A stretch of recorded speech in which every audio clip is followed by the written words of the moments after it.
کہ اللہ تعالیٰ اپنے فرشتوں سے کہتا ہے کہ انظروا عبادی، میرے بندوں کو دیکھو، شوسن و غبرن جاؤنی شوسن، یہ بال بکھرائے ہوئے، گرد و غبار میں اٹے ہوئے، یہ میرے سامنے بال بکھرائے ہوئے آئے ہیں، اور آج جو یہ مانگیں گے میں انہیں دوں گا۔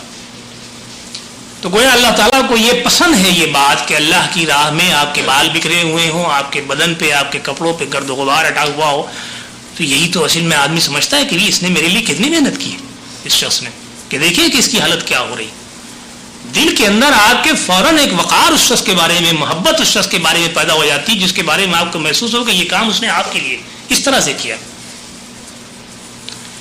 پھر دوسرا جو اس کا اثر ہمارے اوپر پڑتا ہے وہ یہ کہ ہمیں قیامت کا منظر دکھایا جاتا ہے کہ دیکھو قیامت میں کیا ہوگا، اسی جگہ پہ تم کھڑے کیے جاؤ گے، ہر شخص ایک دوسرے سے بیگانہ ہوگا، نہ آپ بیوی کو یاد کر رہے ہیں، نہ بچوں کو یاد کر رہے ہیں، نہ والدین کو یاد کر رہے ہیں، نہ تجارت یاد ہے آپ کو، نہ گھر یاد ہے، نہ وطن یاد ہے، آپ اللہ سے گڑ گڑا رہے ہیں، کھڑے ہوئے مانگ رہے ہیں، سر کے اوپر سورج ہے آپ کے، پسینہ آپ کے بہ رہا ہے، میدان ہے، گرد و غبار اڑ رہا ہے، ہر شخص پہ نفسا نفسی کا عالم ہے۔ تو گویا آپ کو قیامت کا ایک چھوٹا سا منظر دکھایا جا رہا ہے کہ تمہیں اس مرحلے سے گزرنا ہے، تم نے اس کے لیے کیا تیاری کی۔ یہ ایک وہ سبق ہے جو ہمیں وہاں سے ملتا ہے۔ پھر ہم وہاں سے چلتے ہیں، ہم کنکریاں مارتے ہیں۔ یہ کنکریاں کیوں اللہ تعالیٰ چاہتا ہے کہ ماریں؟ یہ کوئی کھیل تماشا ہے کیا بچوں کا؟ کیا مقصد ہے آخر؟ مقصد یہ ہے کہ اللہ کی راہ میں جب آپ نکلے ہیں بحیثیت مجاہد کے، تو اب اگر اللہ کے دشمنوں سے آپ کو لڑنا پڑے، آپ کے پاس اسلحہ نہ ہو، ساز و سامان نہ ہو، تیاری نہ ہو، تو کم سے کم آپ اپنے پیر کے نیچے پڑے ہوئے چند کنکر اٹھا کر کے تو اپنے اللہ کے دشمن کے منہ پہ مار سکتے ہیں آپ یا نہیں؟ اس کے لیے آپ تیار ہیں یا نہیں؟ اصل کام آپ کا جذبہ ہے، نتیجہ اللہ کے ہاتھ میں۔ الم تر کیف فعل ربک باصحاب الفیل، آپ نے دیکھا کہ تمہارے رب نے ہاتھی والوں کے ساتھ کیا کیا؟ یہ کنکریاں ہی تھیں جن سے مار مار کر کے اس طرح سے بھس بھر دیا کہ جیسے کچلا ہوا چارہ بن گئے۔ یہ کنکریاں جو ہیں یہ میزائل اور بم کی طرح سے آپ کے دشمن پہ لگ سکتی ہیں اگر آپ کے اندر یہ جذبہ ہو کہ ہم اللہ کی راہ میں جہاد کر رہے ہیں۔ اگر ہمارے پاس کچھ بھی نہیں ہے تو کیا ہے، ہم اللہ کا حکم ہے، ہمیں لڑنا ہے اور ہم لڑ رہے ہیں، جو کچھ بھی میسر ہے اسی سے لڑ رہے ہیں ہم۔ اس کی مثال آج دیکھیے 20ویں صدی میں افغان مجاہدین نے ہمارے سامنے رکھ دی۔ 2 سال تک انہیں کوئی اسلحے کی مدد کسی سے نہیں ملی، انہیں وہ صرف پہاڑوں کے کھو میں چھپے ہوئے اور پہاڑ کے پتھر ٹینک پہ مارا کرتے تھے۔ جو ان کے ہاتھ میں چاقو تھا، جو ان کے ہاتھ میں چھری تھی، جو ان کے ہاتھ میں اپنی دیسی ساختی بندوق تھی، اس سے لڑ رہے تھے۔ پھر اللہ تعالیٰ مدد کرتا ہے اپنے بندوں کی، جب وہ دیکھتا ہے کہ یہ بندہ میری راہ میں لڑ رہا ہے، استقامت ہے اس کے اوپر، جذبہ ہے، تو پھر مدد کرتا ہے اللہ تعالیٰ۔ تو یہ کنکری مارنا جو ہے اس بات کی ہمیں تیاری ہے ہماری کہ ہم اللہ کی راہ میں اگر ہمیں کچھ بھی نہیں میسر آتا تو اپنے پیر کے نیچے سے ہم کنکر بھی اٹھا کر کے مار سکتے ہیں دشمن کے اوپر، مارنا چاہیے اور اس کے لیے ہمیں تیار ہونا چاہیے۔ پھر ہم قربانی کرنے جاتے ہیں۔ یہ قربانی کیا چیز ہے؟ یہ قربانی مسکینوں کے لیے ہے، فقیروں کے لیے ہے کہ آپ جو کھا رہے ہیں پی رہے ہیں تو کتنے بے شمار لوگ ایسے ہیں کہ جنہیں بھوک ستا رہی ہے، جنہیں بھی کھانے کی ضرورت ہے، تو اللہ کی بارگاہ میں آپ صدقہ کرتے ہیں، اللہ کی بارگاہ میں آپ نظر و نیاز پیش کرتے ہیں۔ ان صلاتی و نسکی و محیایا للہ رب العالمین، ان صلاتی و نسکی و محیایا و مماتی للہ رب العالمین، میری نمازیں، میری قربانیاں، میری زندگی اور میری موت سب اللہ تعالیٰ کے لیے ہے۔ یہ اس کا اظہار ہے۔ کفار و مشرکین کیا کرتے تھے کہ جب جانور ذبح کرتے تھے تو گوشت تو خانے کعبہ کی دیوار کے پاس ڈال دیتے تھے اور خون چپڑ دیتے تھے دیوار میں۔ تو اللہ تعالیٰ کہتا ہے اس کی ضرورت نہیں ہے۔ لن ینال اللہ لحومها ولا دماؤها ولکن ینالہ التقوی منکم، اللہ تعالیٰ کو یہ خون اور یہ گوشت نہیں پہنچتا لیکن تمہارا تقوی پہنچتا ہے۔ اللہ تعالیٰ تو یہ دیکھنا چاہتا ہے کہ تم اللہ کی خاطر اپنے فرائض کو انجام دیتے ہو یا نہیں۔ مخلوق جو ساری مخلوق خدا تمہارے ارد گرد ہے، بھوکی ہے، اسے کھانے کی ضرورت ہے، تم اس کے لیے قربانیاں مہیا کر سکتے ہو یا نہیں؟ تو یہ وہ چیز ہے کہ جس کا ہم اظہار کرتے ہیں کہ اللہ تیری خاطر ہر چیز ہم قربان کرنے کو تیار ہیں۔ اس کے بعد ہم جب سر منڈاتے ہیں یا بال کٹاتے ہیں تو یہ کیا ہے، کیوں کرتے ہیں؟ وہ اس لیے کرتے ہیں کہ اب ہم میدان جہاد سے واپس تہذیب کی طرف جا رہے ہیں، شہر کی طرف جا رہے ہیں، معاشرے کی طرف جا رہے ہیں، تو ہمیں صاف ستھرا ہو جانا چاہیے، گرد و غبار سے صفائی ہو جانی چاہیے ہماری. اور دوسرا جو مصرف اور اہم مصرف جو اس کا بتایا گیا مقصد وہ یہ کہ اس زمانے میں جب کوئی غلام خریدا جاتا تھا تو اس کو سب کے سامنے بٹھا کر کے اس کا سر مون دیا جاتا تھا، صاف کر دیا جاتا تھا، تاکہ دیکھنے والا یہ دیکھ لے کہ یہ شخص کسی کا غلام ہے اور اب اس سے کوئی دوسرا کام نہیں لے سکتا، یہ صرف اسی شخص کے فرما بردار اور تابع ہے جس کا یہ غلام ہے. تو گویا معاشرے میں ایک اعلان ہو جاتا تھا کہ یہ شخص کس کا غلام ہے. ہم جب سر منڈاتے ہیں تو گویا ہم یہ اعلان کرتے ہیں کہ لوگوں آؤ دیکھ لو کہ ہم نے اپنے کو اللہ کی غلامی اور بندگی میں دے دیا، ہم اس کے غلام ہیں، ہم اس کے تابع و فرما بردار ہیں، اس کا جو حکم ہے ہم وہ مانیں گے، اور اس کے حکم کے خلاف کوئی بات ہمارے سامنے آئے گی تو ہم اسے ماننے کو تیار نہیں. یہ اس بات کا اعلان ہے جب ہم اپنا بال کٹاتے ہیں وہاں سے. یہ وہ حج کے مناسک ہیں کہ جن کی یہ اہمیت ہے جو ہمیں اپنے ذہن میں رکھنی چاہیے کہ جب ہم حج کرنے جائیں تو یہ ساری باتیں ہمارے ذہن میں اسی انداز سے ہوں. اب آئیے ہم مختصراً وہ اس کے اثرات دیکھ لیں معاشرے پر کیا ہیں. یہ حج کے جو مناسک ہم کو اللہ تعالیٰ نے بتائے، جو فرائض بتائے، جو اہمیت بتائی، تو اب اس کے اثرات کیا پڑتے ہیں ہمارے معاشرے پر. آپ جانتے ہیں کہ میں نے پہلے ہی بتایا آپ کو کہ اللہ تعالیٰ نے جو عبادات مقرر کی ہیں وہ اس سے مقصد مشقت لینا نہیں ہے، بلکہ یہ دیکھنا ہے کہ ہم اللہ کی اطاعت کرتے ہیں یا نہیں، اور دوسرے ہمارے اپنے فوائد ہیں اس کے اندر. حج میں دیکھیے سب سے پہلی چیز یہ ایک حدیث میں آپ کے سامنے رکھتا ہوں. پہلے ہم آئیے اخروی فوائد کو دیکھ لیں، پھر ہم دنیاوی فوائد کو دیکھ لیتے ہیں. حضرت ابو ہریرہ رضی اللہ تعالیٰ عنہ اس کے راوی ہیں کہ من حج للہ فلم یرفس ولم یفسق رجع کیوم ولدتہ امہ، متفق علیہ حدیث. بخاری میں بھی ہے، مسلم میں بھی ہے کہ جس نے اللہ کی خاطر حج کیا اور نہ تو فسق و فجور میں پڑا، نہ بے حیائی میں پڑا، نہ اس نے گناہ کے کام کیے، تو وہ واپس آیا اس دن کے مانند کہ جس دن اس کی ماں نے اسے پیدا کیا تھا. اس کے معنی کیا ہوئے کہ ہمارے گناہ جو ہے وہ دھو دیے گئے سارے، ہماری سلیٹ جو ہے وہ اب صاف و شفاف. یہ کتنا بڑا فائدہ ہے جو اخروی فائدہ ہمیں حاصل ہوتا ہے. حضور صلی اللہ علیہ وسلم کی دوسری حدیث ہمیں ملتی ہے، حضرت عبداللہ ابن مسعود اس کے راوی ہیں کہ لوگوں عمرہ اور حج کیا کرو، یہ تمہارے گناہ اور فقر کو اس طرح صاف کر دیتے ہیں جیسے بھٹی لوہے اور سونے کے جھاگ کو صاف کر دیتی ہے.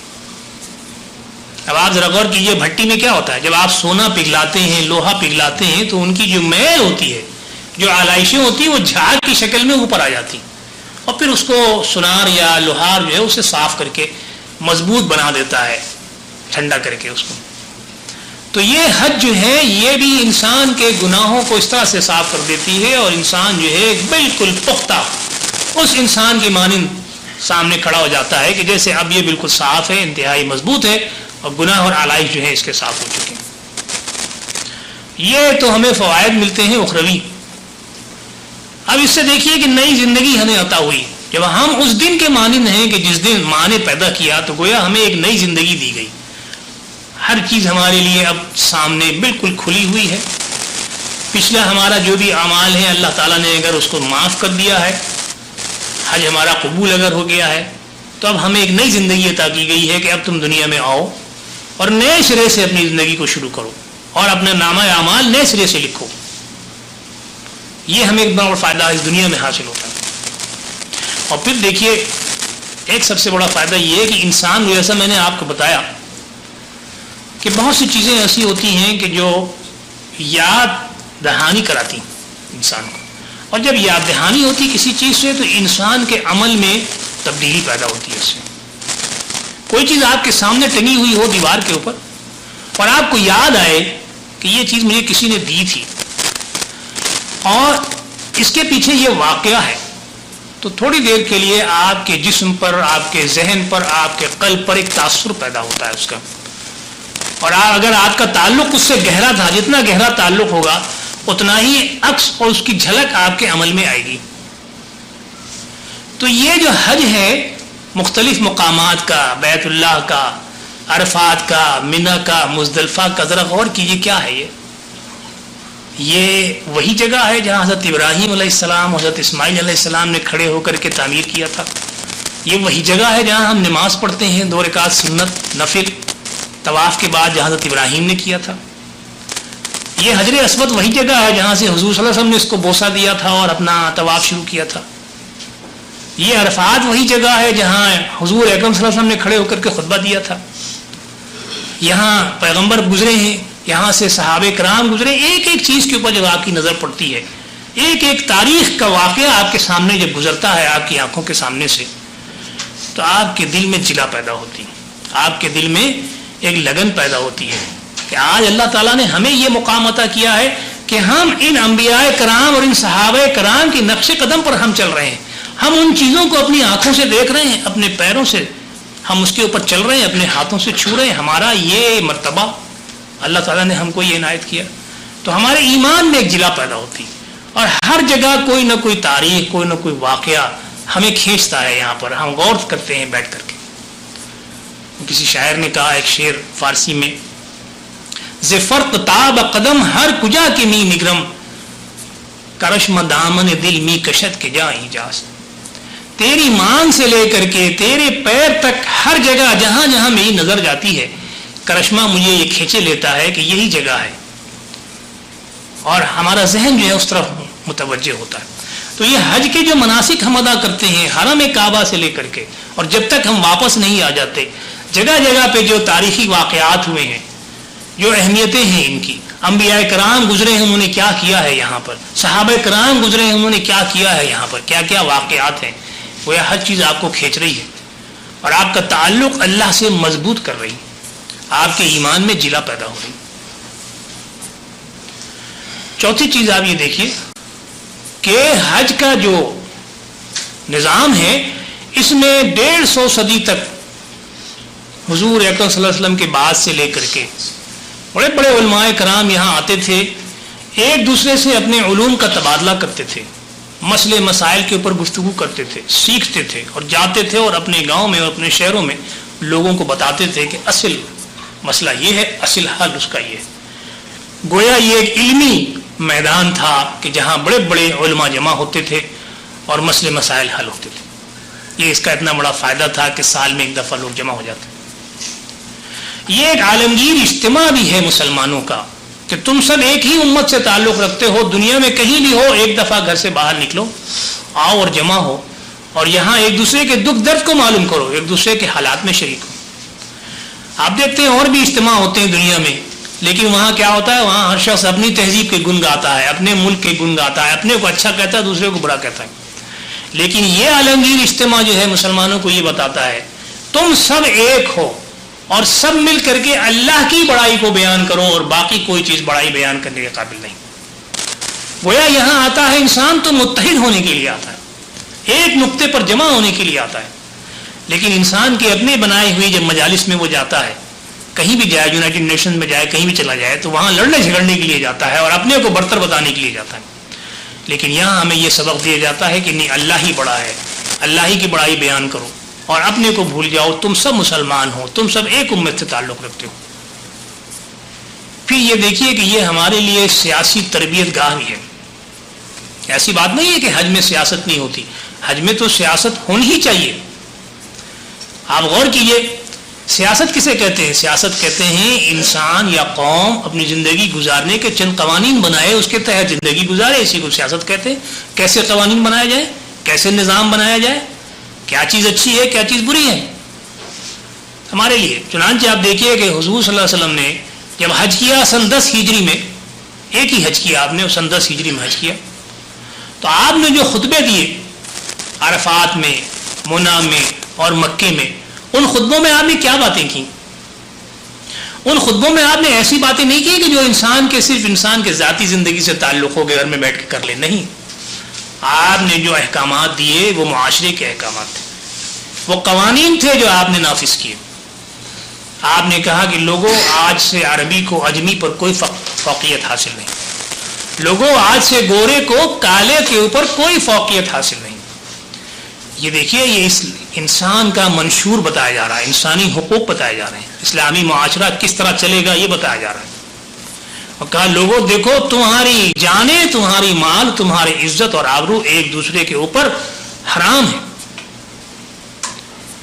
اور پھر آپ نے فرمایا کہ لوگوں سود آج سے میرے قدموں تلے, اور سب سے پہلے میں نے حضرت عباس کا سود جو ہے وہ معاف کیا.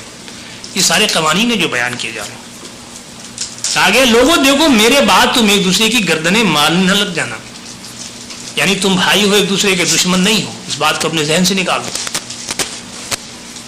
پھر کہا گیا کہ لوگوں تمہارے حقوق تمہاری عورتوں پر ہیں اور تمہاری عورتوں کے حقوق تمہارے اوپر ہیں, اور اس سے زیادہ کچھ نہیں.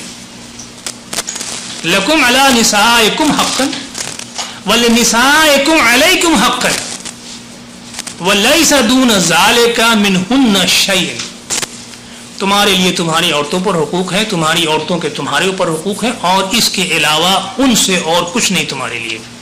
یہ ہمیں قانون بتایا جا رہا ہے. عورت کا مرتبہ بلند کیا جا رہا ہے. کالے گورے کو ایک رتبہ دیا جا رہا ہے, عربی اجمی کو ایک رتبہ دیا جا رہا ہے, مرد عورت کو ایک رتبہ دیا جا رہا ہے, سود کا نظام ختم کیا جا رہا ہے. یہ سیاستی کی باتیں ہیں ساری, کوئی اور بات تو نہیں ہے, یہ گھر کی تو بات نہیں ہے کہ آپ کہیں کہ جی یہ ذاتی معاملات ہیں. پھر کہا گیا کہ جس کے بستر پہ بچہ پیدا ہو بچہ اس کا ہے, اور زانی کے لیے پتھر. یہ قانون بتایا جا رہا ہے ہمیں کہ زنا کا قانون ہمارے سامنے رکھا جا رہا ہے. یہ وہ خطبے ہیں جو حضور صلی اللہ علیہ وسلم نے دیے ہیں. ذرا غور کیجیے, حج کے میدان میں, عرفات میں, منی میں, مکے میں, تو پتہ چلا کہ یہ حج جو ہے یہ اسلامی نظام کا ایک لازمی جز ہے, اور اس طرح کا جز ہے کہ یہاں اسلامی مسائل, مسلمانوں کے مسائل زیر بحث آنے چاہیے, اور اس پہ ایک اتحاد ہونا چاہیے, اور مشترکہ لائحہ عمل بنایا جانا چاہیے, اور اس کے مطابق زندگی میں ہم کو اپنی زندگی گزارنی چاہیے. پھر ایک فائدہ اس کا اور ہے, اس کے بعد میں اپنی بات آپ کے سامنے ختم کرتا ہوں. فائدے تو بہت سے ہیں کہ یہ آپ کو اس کی بھی اجازت دیتا ہے کہ آپ اپنی معاش کی بھی جستجہد کریں اور تلاش کریں, جستجو کریں. آپ جب لوگ آتے ہیں تو اللہ تعالیٰ نے کہا کہ زیادہ راہ لے کے چلا کرو, سب سے اچھا تو زیادہ راہ یہ ہے کہ تمہارے اندر تقویٰ ہو.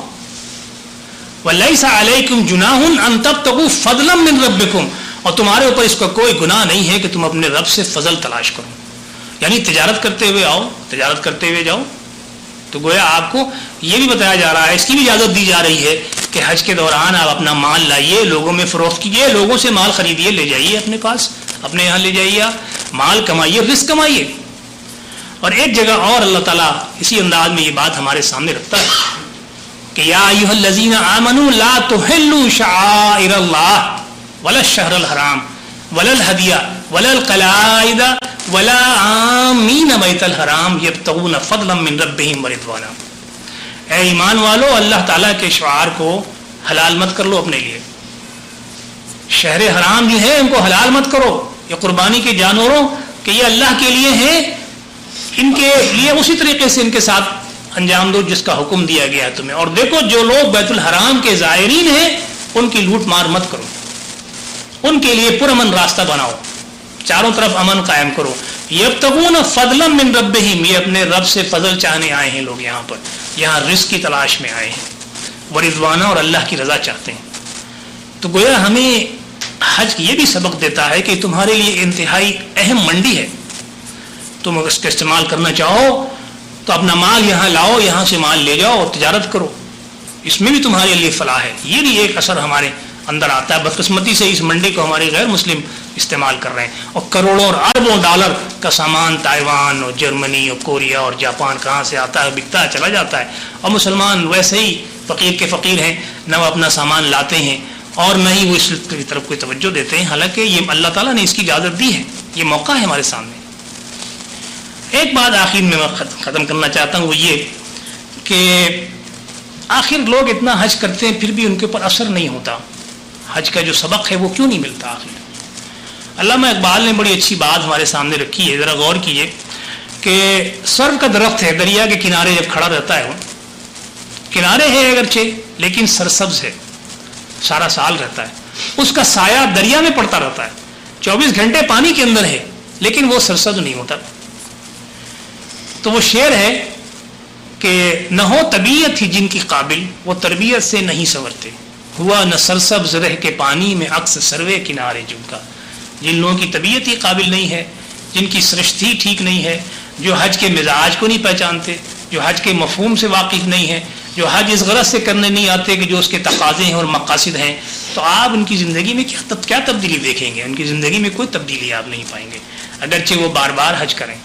تو جب ہم حج کرنے جائیں تو ہم کو اپنے ذہن میں یہ بات رکھنی چاہیے کہ ہم کس لیے جا رہے ہیں، اس کے مقاصد کیا ہیں. اپنے کردار کی اصلاح کرنا، اپنے گناہوں سے توبہ کرنا، اللہ تعالیٰ سے گناہوں کی معافی مانگنا، اور دنیا میں پھر ایک ایسے مسلمان کی حیثیت سے واپس آنا کہ جو بالکل پاک و صاف ہو چکا ہو اور اللہ کی بندگی اختیار کرنے کا جذبہ لے کر کے آنا. جب یہ ساری چیزیں ہمارے ذہن میں ہوں گی تو پھر حج کے اثرات بھی ہوں گے. آئیے ہم اور آپ مل کر کے اللہ تعالیٰ سے دعا کریں کہ اللہ تعالیٰ ہمارے گناہوں کو معاف فرمائے اور ہماری لوگوں کو. باقی دعوانا الحمدللہ رب العالمین.